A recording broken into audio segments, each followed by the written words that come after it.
thinking about ways that we can use our stored food to make meals, especially if it was a grid down situation. We didn't have electricity to run our refrigerators or freezers or something like that. So what could we do using stuff, mostly canned and dried things, that we could make a healthy and tasty meal out of? So what we're doing today is making a vegetable soup. Now, vegetable soup is one of Kevin's favorite meals. It is her vegetable soup. Oh, okay. All right. And we just usually use leftovers, things that have been left, little bits from one meal or another. We've got 2 tablespoons of corn left, or the juice from the corn, and we put that in the freezer, and little bits of this, and then we take it all out and make a big pot of soup. But like I said, we're assuming that we don't have access to our fridge or freezer. So these are items that, as long as we have water and some way to cook it, you could cook it over an open fire. You could cook it on the burner on your grill. We've got a grill now that has a burner on it, so that gives us a lot of options. You could put it in your solar oven if you have one of those, I suppose. Just mostly what we're doing is warming it and trying to blend the flavors together. So let's get started. I had a different pot out, but then it looked like it was going to be too small. So we're going to put Kevin in charge of opening cans. So here you go. You can start with the beef. This is beef that we canned. We got a really good deal on chuck roast, I think it probably was, and canned it up, pressure canned it a while back, and these are just wonderful for quick meals. Turn that into some beef and gravy or something like that. And what we don't have is our good jar opener, but we'll make use with this one, and just we're gonna just dump. So there goes the beef. Smells good. Does it? I love the smell of that stuff. It is so easy and convenient. We love that about it too.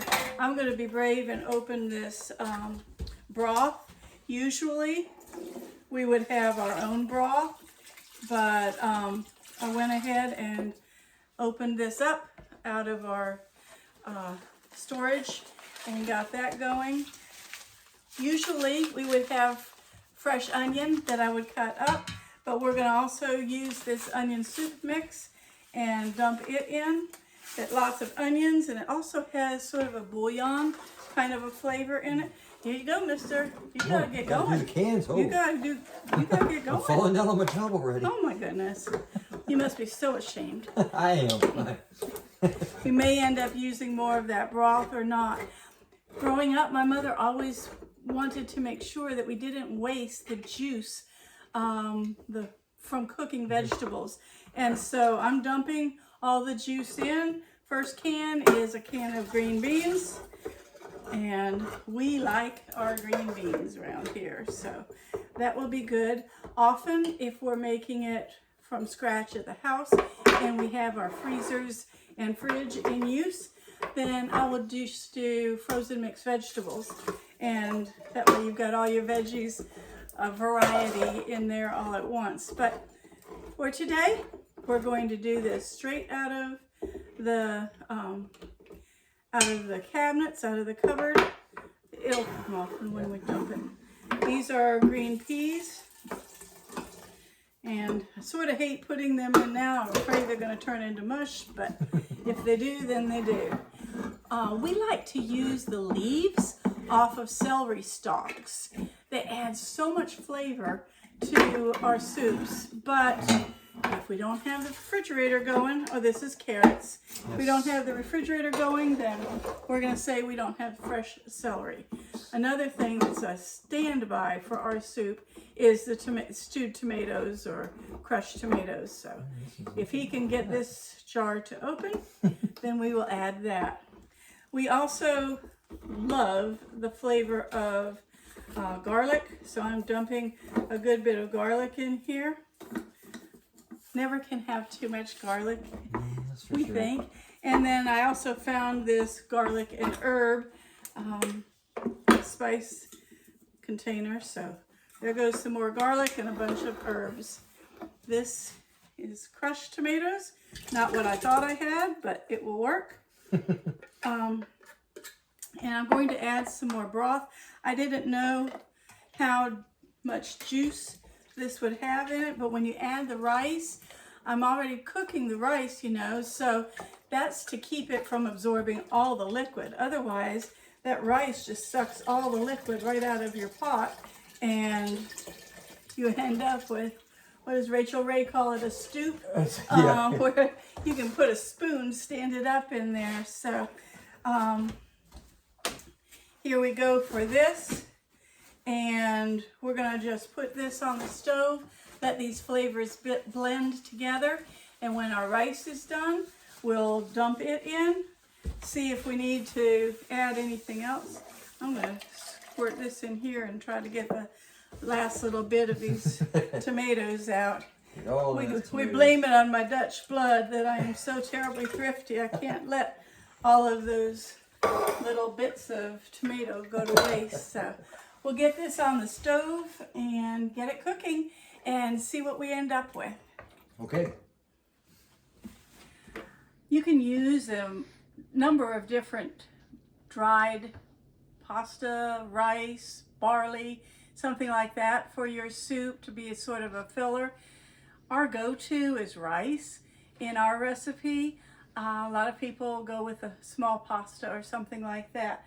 But to make some rice, so easy, and we almost always have rice in our storage because we've bought it in mega size containers and then we broke it down into quart jars to keep it safe. So anyway, I'm going with a small amount. I always overcook rice or cook too much, I suppose. So there's 1 cup of water, and just for the sake of time, I'm going to go ahead and put my rice in. Usually I would let that come to a boil, but then I've got a 1/2 cup of the rice.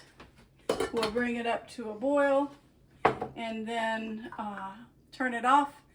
Well, turn it way down and let it cook, usually 20 minutes on the top of the stove.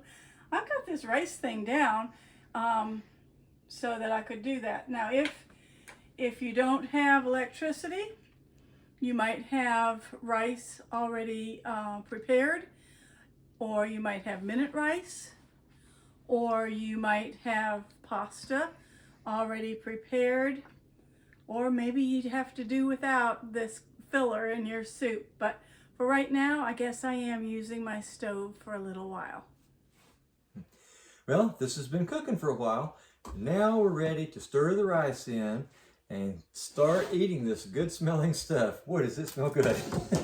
I smell that steam coming out of there. It smells good. So we're gonna put the rice in there. Got our spoon over there. There we go. I like to add the rice later on just to see how much it's going to actually take. So this had a good bit of rice in it, but sometimes we end up with rice soup if I don't measure it out carefully. So it doesn't seem like it's filling up with rice too bad. So maybe we can use this whole batch. Yeah. I didn't salt the rice. Maybe you noticed that when I made it. I always salt the rice when I'm cooking it, but I didn't know how much salt was going to end up in here. When you use those canned goods, a lot of them, they have salt in them. The broth might have salt. The tomatoes are sure. Yeah. For sure. Tomatoes always. So you don't know until you get it to this point. Besides that, Kevin always likes more salt than I do on his food. So here we go. Let's dip some of this up. And like we said earlier, the rice will start to swell up in here and make it a lot thicker. But for now, there's a pretty bowl of soup for one. Here's a pretty bowl of soup for somebody else. Could be you. Oh, good. Yeah. This would be a hearty meal. we like to have some kind of bread or something with ours. Yes. So I've been thinking, what bread would we have or available in a grid down situation? We have eaten hoe cakes, and you can use, all they take is cornmeal, water, and a little bit of oil. So you could make those in a skillet and have that. We like, I bought some Jiffy corn muffin mix. We have a lovely recipe for cornbread that we got from Yes. Pioneer Woman. That's Really awesome. tasty stuff. We Yeah. like that recipe a lot.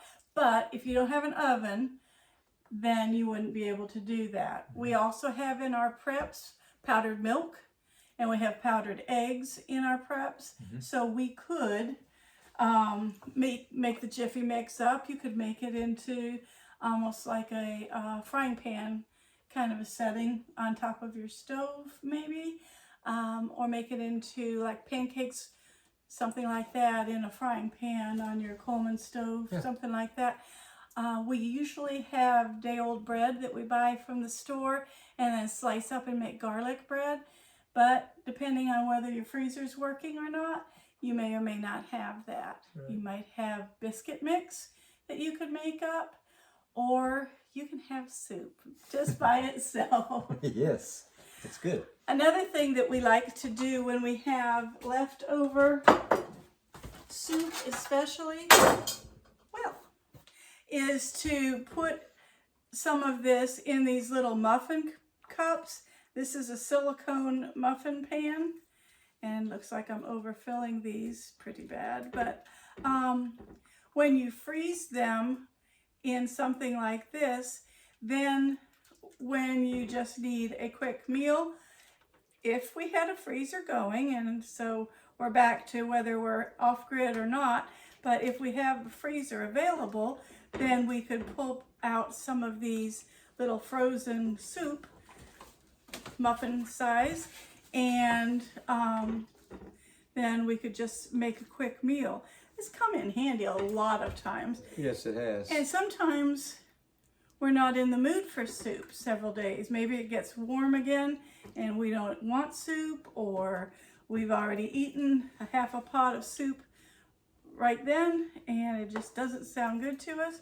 But in a couple of weeks, might be a tasty thing. So we're gonna pop this into the freezer right now. We've got the chest freezer. I think so. So we'll set this in there, get this all frozen, and we've got several meals Yes. right there that we have, plus what's left in this pot. So might need several of these to use up all this pot. Probably so.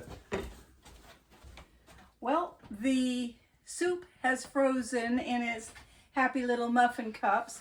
And so now we're going to just pop it out. These silicone molds are so good for this because unlike a metal muffin pan, you can just flex them and pull these out. These have actually almost been in the freezer too long, it looks like, but you can pull these out. Now, usually for Kevin and I, we usually like about 3 of these to make a good sized bowl of soup for lunch or something. But depending on how hungry you are or what you want, you know, if you've got other side items or something like that. But this is a nice way to save it if you do have power, if you have freezer space and those kinds of things. So I like to just write on my Ziploc, vegetable soup. And today's date is November of 24. We can pop these into the bag. I like to try to space them out once they're in here, let them lay flat so they don't come out in one huge 12-piece glob. That's more than what we can eat in a meal. So, yeah, here we go. We've got them all in a Ziploc here. This is a gallon size, in case you didn't notice. And I'll try to leave them in one layer pretty much. Get them zipped up. And if it takes 3, to make a meal for us, well then we've got 2 meals each. Total of 12 here. So we'll get this into the freezer before they start melting and joining back together into a big old pot of soup again. And here we've got something that we can take out later and enjoy. Well, that concludes our soup making for the night. Hope you enjoyed that.